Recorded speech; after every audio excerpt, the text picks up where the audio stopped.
نبی کریم صلی اللہ علیہ وسلم کا مبارک ذکر یہ پچھلی کتابوں میں بھی تھا، پچھلے لوگوں کے اندر بھی نبی علیہ الصلوۃ والسلام کا انتظار تھا، اور جس کا نبی علیہ الصلوۃ والسلام سے تعلق بن گیا کسی بھی نسبت سے، آج اس کا ذکر موجود۔ یہ اللہ تعالیٰ کی شان ہے، اللہ تعالیٰ کا چناؤ ہے۔ تو یمن کے اندر ایک قبیلہ تھا، اس قبیلے کا نام تھا قبیلہ حمیر۔ وہاں پہ ایک شخص تھا سیف ابن یزن، وہ سیف حمیری کہلاتا تھا، قبیلہ حمیر۔ سیف حمیری کے جو باپ دادا تھے نا پیچھے، یہ یمن کے اوپر حکمران تھے۔ تو اچانک وہاں پہ کیا ہوا کہ حبشہ سے کچھ لوگ آئے اور انہوں نے ان کے باپ دادا کو جو پیچھے تھے، دادا پر دادا، ان سے حکومت کو چھین کر خود حکومت اختیار کر لی، اور 70 سال 70 ایئرز تک وہ لوگ حکومت کرتے رہے۔ اب سیف ابن یزن کے دل میں تھا کہ میں اپنی جو باپ دادا کی سلطنت ہے وہ ان سے واپس لوں۔ جب یہ جوان ہوا تو اس نے کیا کیا، اس نے اپنی ہم نوا لوگوں کی پوری ایک فوج بنائی، اس کے بعد حبشہ والوں پر جو حکومت پہ تھے ان پہ حملہ کیا، اور اپنے ہی باپ دادا کے ملک کو ان سے آزاد کرا دیا اور ان کو ملک سے بھگا دیا، اور یہ بادشاہ بن کر اپنی سلطنت کے اوپر قابض ہوا اور اپنے تخت پہ بیٹھا جو باپ دادا کا تھا۔ اب یہ یمن جو ہے نا، یہ عربی علاقہ ہے۔ جب انہوں نے نکال دیا نا حبشہ کے لوگوں کو وہاں سے، تو عرب والوں کو بڑی خوشی ہوئی۔ عرب والوں کو ایک خوشی تو اس وجہ سے ہوئی کہ یمن سے ہی وہ ابرہہ آیا تھا کہ جنہوں نے بیت اللہ شریف کو گرانے کے لیے ہاتھی لے کر آیا اور وہ واقعہ ہوا، تو ان کے دل میں وہ بھی ایک تکلیف تھی کہ یمن والوں نے ان لوگوں نے ہمارے ساتھ یہ کیا، اور اس کے علاوہ بھی وہ تکلیفیں پہنچاتے رہتے تھے عربیوں کو۔ تو پورے عرب سے وفود آتے اور ان کو آ کے ملتے، مبارکباد دیتے۔ تو ایک وقت ایسا آیا کہ حضرت عبد المطلب، نبی کریم صلی اللہ علیہ وسلم کے دادا، قبیلہ قریش کے ایک بڑے بااثر خاندان کے لوگوں کو لے کے مبارکباد دینے کے لیے اس کے دربار میں پہنچے۔ یہ دربار میں بیٹھا ہوا تھا، تاج پہنا ہوا تھا، آگے وہ تلوار رکھی ہوئی تھی، دائیں بائیں اس کے سردار بیٹھے ہوئے تھے، اور اپنے تخت کے اوپر یہ اپنی ایک شان و شوکت کے ساتھ بیٹھا ہوا تھا۔ اس کو اطلاع دی گئی کہ عرب سے قبیلہ قریش کے کچھ لوگ آئے ہیں، آپ سے ملنا بھی چاہتے ہیں، اور وہ خود بھی ایک صاحب مقام اور صاحب مرتبہ۔ اس نے کہا ٹھیک ہے بلاؤ۔ اب یہ لوگ اندر آ گئے۔ اب حضرت عبد المطلب نے بات کرنے کی اجازت مانگی کہ بھی ہم بات کرنا چاہتے۔ تو سیف ابن یزن نے یہ کہا کہ اگر تمہیں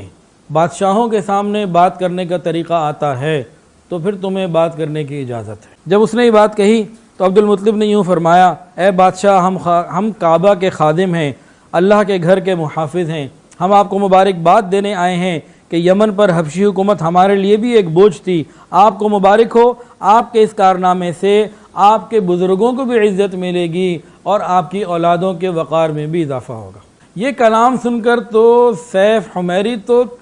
تڑپ گیا اور خوش ہو گیا اور بے ساختہ کہنے لگا، آپ کون ہیں؟ انہوں نے اپنا تعارف کروایا کہ اچھا تم تو میری بہن کے بیٹے ہو۔ اصل میں عبد المطلب کی جو والدہ تھی یہ مدینہ طیبہ کے قبیلے خزرج کی تھیں۔ آپ نے دو نام سنے ہوں گے مدینہ طیبہ میں، اوس اور خزرج۔ یہ دونوں وہ قبیلے ہیں جنہوں نے نبی علیہ الصلوۃ والسلام پر ایمان لانے کے بعد انصار مدینہ بنے۔ تو عبد المطلب کی جو والدہ تھیں یہ خزرج قبیلے کی تھیں، اور خزرج قبیلہ یمن کا تھا۔ تو جیسے ہی اس نے یہ سنا تو کہنے لگا، تم تو بھی میری بہن کے بیٹے ہو، تمہاری تو ہماری رشتہ داری بھی ہے، اور ہم آپ کے جذبات کی قدر کرتے ہیں۔ سیف حمیری نے ان لوگوں کو سرکاری پروٹوکول دیا، سرکاری مہمان بنایا، اور 1 مہینے تک خوب ان کو کھلایا پلایا، خوب جن کو پروٹوکول میں رکھا۔ 1 مہینے کے بعد یہ سیف حمیری حضرت عبد المطلب کے پاس آیا، کہنے لگا، ایک بات میں آپ کو بتانا چاہتا ہوں، آپ کے سوا کسی کو نہیں بتانا چاہتا۔ ہماری کتابوں میں ایک بہت بڑی کتاب ہمارے پاس موجود ہے جس میں آنے والے وقتوں کے بہت ساری نشانیاں موجود ہیں، اور میں آپ کو بتا رہا ہوں، آپ نے کسی کو نہیں بتانا، اور مجھے یہ لگتا ہے کہ ان واقعات کا آپ سے بڑا تعلق ہے۔ اور حضرت عبد المطلب باتیں سن کر بہت حیرت ہوئے اور کہنے لگے، میں سمجھا نہیں آپ کیا کہنا چاہتے ہیں۔ تو کہنے لگا وہ کہ سنو عبد المطلب، جب تہامہ کی وادی یا مکہ میں ایک ایسا بچہ پیدا ہوگا جس کے دونوں کندھوں کے درمیان بالوں کا گچھا یعنی مہر نبوت ہوگی، اسے امامت اور سرداری حاصل ہوگی، اس بچے کی وجہ سے تمہیں قیامت تک اعزاز ملے گا اور عزت ملے گی۔ انہوں نے پوچھا عبد المطلب نے، اس بچے کا زمانہ کب ہوگا؟ بادشاہ نے جواب دیا، یہی اس کا زمانہ ہے، یا تو وہ پیدا ہو چکا ہے یا ہونے والا ہے، اس کا نام محمد ہوگا، اور والدہ کا بھی انتقال ہو جائے گا، اس کے دادا اور چاچا اس کی پرورش کریں گے۔ ہماری بھی آرزو تھی کہ ہمارے ہاں پیدا ہو اور ہمارے یہاں ہی سے ہو، لیکن ہوگا یہ کہ بنی یہ جو قبیلہ خزرج ہے یثرب میں،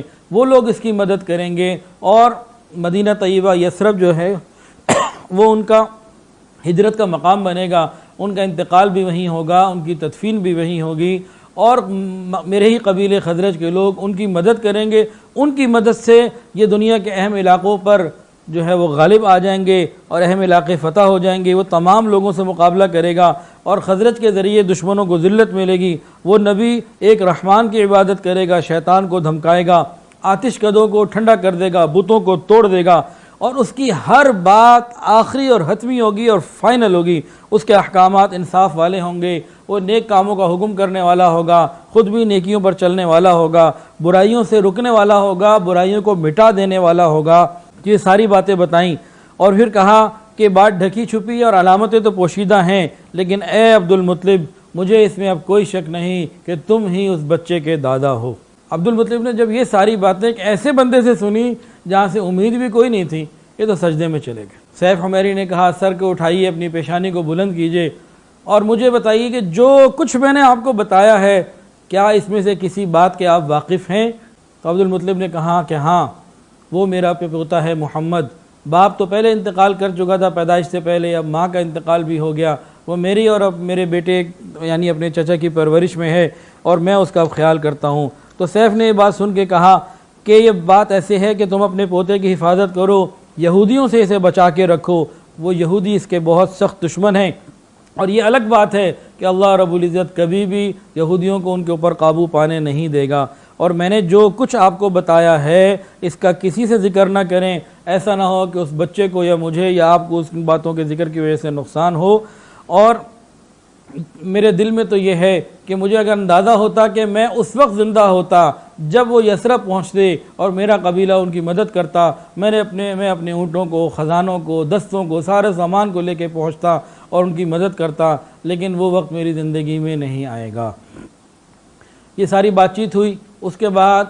یہ سیف حمیری نے ان لوگوں کو بہت احترام کے ساتھ، بہت پروٹوکول کے ساتھ جو ہے وہ رخصت کیا، اور رخصتی کے وقت ہر قافلے میں جتنے وفد میں جتنے بندے تھے، ہر بندے کو 10 حبشی باندیاں دیں، 10 حبشی غلام دیے، سونے اور چاندی کی بڑی مقدار دی، اور دھاری دار یمنی چادریں بھی دیں، اور ہر بندے کو 100 اونٹ بھی دیے، اور گلاب اس کے عنبر کے جو خوشبوئیں تھیں وہ بھی بہت بڑی تعداد میں ہر بندے کو دی، اور عبد المطلب کو ہر بندے سے 10 گنا زیادہ دی، اور ان کو یہ انہوں نے کہا کہ میری خواہش یہ ہے کہ 1 سال کے بعد عبد المطلب آپ دوبارہ میرے پاس آئیں اور مجھے اپنے پوتے کے پورے حالات سے باخبر کریں۔ اللہ کی شان، سال پورا نہیں ہوا تھا کہ اس بادشاہ کا انتقال اس سے پہلے ہی ہو گیا۔ نبی کریم صلی اللہ علیہ وسلم کے دادا اس بادشاہ کا اکثر ذکر کرتے رہتے تھے۔